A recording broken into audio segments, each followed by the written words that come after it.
Transportation Department, they had three bills being discussed on the House floor this morning. One has to do with commercial trucks, which are required to stop at ports of entry in Idaho. This bill would give ITD the ability to use modern technology to check out those trucks, be able to check them as they're moving instead of them having to stop.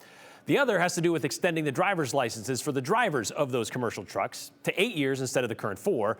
They can renew them cheaper online, and it makes so ITD can use the Federal Drug and Alcohol Clearinghouse for those licenses to kind of look into that.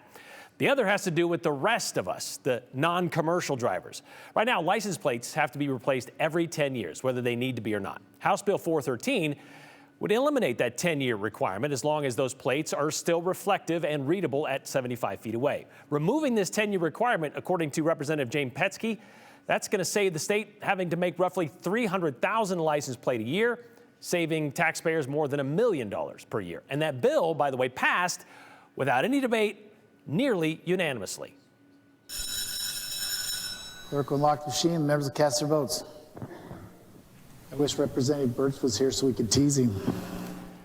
You can see Representative Steve Birch from Boise, the lone nay vote there, thanks to a substitute. He told us today he was worried about people never having to replace their plates, which could be a possible problem in, say, like a hit and run.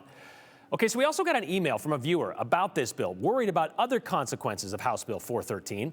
Jack wrote to say, since 1932, Ada County has been noted in all of its plates as 1A, and all of other counties have had their unique designation. This has always been done as required by state law. House Bill 413 proposes to make several updates to the regulations, including a simple line out of the provision requiring the county codes on license plates. Well, Jack is referring to the part of the bill where it does cross out the part of the law where county identifiers are required, believing House Bill 413 would remove this requirement.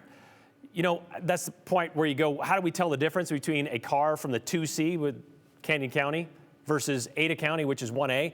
I mean, other than their inability to drive? Well, it's those county designators that are on all license plates, other than the specialized ones. Well, anticipating Jack's concern, Representative Petsky offered this during the floor session this morning.